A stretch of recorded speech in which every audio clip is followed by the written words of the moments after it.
विद्यार्थ्यांनो, इकडे लक्ष द्या. आज आपण रस या घटकाविषयी माहिती घेणार आहोत. रस हा शब्द आपण आपल्या व्यवहारात वापरतो. रस म्हणजे काय, चव किंवा रुची हे आपल्याला माहीत आहे. गोड, कडू, आंबट, तिखट, तुरट, खारट हे जे 6 रस आहेत हे आपल्याला माहिती आहेत. एखाद्या वस्तूत असलेली चव जशी आपण घेतो तशीच एखाद्या उत्कृष्ट काव्यातून त्यातील चव घेणे किंवा गोडी आपण अनुभवत असतो. यालाच रसास्वाद असे म्हटले जाते. वाङ्मयातील हा रस असतो. आता एकूण रस जर आपण पाहिले तर एकूण 9 रस आहेत. शृंगार रस, वीर रस, करुण रस, रौद्र रस, हास्य रस, भयानक रस, बिभत्स रस, अद्भुत रस व शांत रस. त्यापैकी आपण पहिला प्रकार अभ्यासू. शृंगार रस. शृंग म्हणजे काय, तर शृंग म्हणजे कामवासना.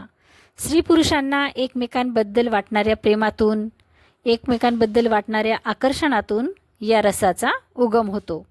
उदाहरणार्थ पहा, या ठिकाणी उदाहरण दिलेले आहे.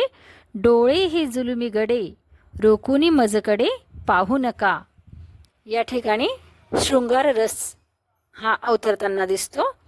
त्याचप्रमाणे या कातरवेळी पाहिजेस तू जवळी, याच्यातून सुद्धा प्रेमभावना व्यक्त केलेली आहे, म्हणून हा सुद्धा शृंगार रस आहे. त्याचप्रमाणे आपण ज्या लावण्या ऐकतो त्या लावणींमध्ये सुद्धा आपल्याला शृंगार रस अनुभवायला मिळत असतो. त्यानंतर रसाचा दुसरा प्रकार आपण पाहू, वीररस. उत्साह हा या रसाचा स्थायी भाव. पराक्रम, शौर्य, धीरोदात्त प्रसंग यांच्या वर्णनातून हा रस निर्माण होत असतो. उदाहरणार्थ पहा, गर्जा जय जयकार क्रांतीचा, गर्जा जय जयकार. या ठिकाणी आपल्याला उत्साह दिसतो, पराक्रम दिसतं, शौर्य दिसतं, म्हणून हा वीररस आहे. दुसरं एक उदाहरण आहे, जिंकू किंवा मरू, भारत भूच्या शत्रू संगे युद्ध आमुचे सुरू, जिंकू किंवा मरू. म्हणजे या ठिकाणी सुद्धा आपल्याला वीररस अवतरताना दिसून येतो. त्याचप्रमाणे काही समरगीते असतील, पोवाडे असतील, त्यांच्यामध्ये हा वीररस आपल्याला पाहावयास मिळतो. त्यानंतर पुढचा रस आहे करुण रस.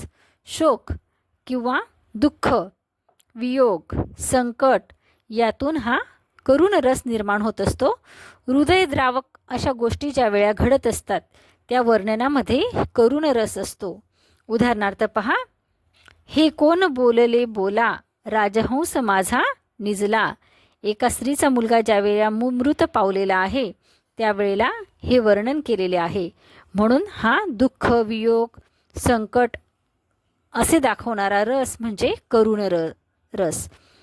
आई म्हणून कोणी आईस हाक मारी, ती हाक येई कानी, मज होय शोककारी.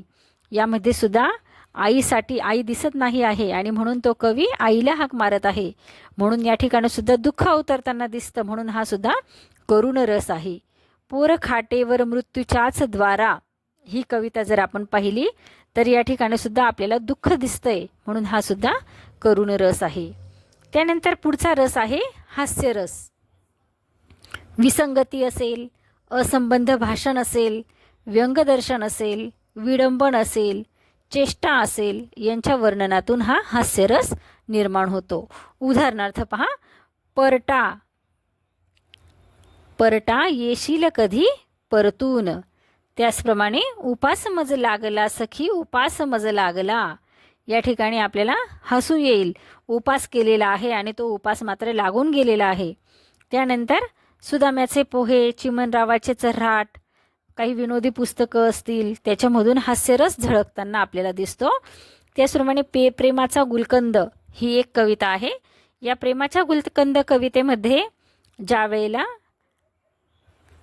त्या कवितेतला जो नायक असतो तो त्याच्या प्रेयसीला रोज गुलाबाची फुलं देतो प्रेम व्यक्त करण्यासाठी, आणि ती मात्र त्या फुलांचे काय बनवते माहिती तुम्हाला, ती बनवते प्रेमाचा गुलकंद आणि शेवटी सगळीकडे हसे पिकते. म्हणजे या ठिकाणी हास्यरस आहे हे आपल्या लक्षात येतं.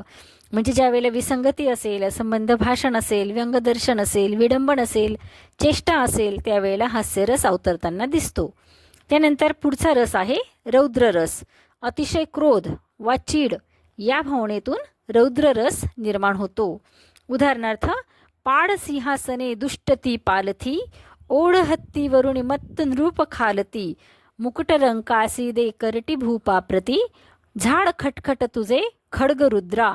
या ठिकाणी अत्यंत उग्र रौद्र अशा प्रकारचं रूप धारण केलेलं दिसतं. क्रोध आलेला आहे, चीड दिसते, म्हणून या ठिकाणी रौद्र रस आलेला आहे. थोडक्यात आज आपण या ठिकाणी 9 रस पाहिले. त्या 9 रसांमधील आपण एकूण 5 रस पाहिलेले आहेत. शृंगार रस, वीर रस, करुण रस, हास्य रस आणि रौद्र रस. हे जे 5 रस पाहिलेले आहे. यानंतर पुढचे जे प्रकार आहेत ते प्रकार आपण पुढच्या तासाला अभ्यासणार आहोत.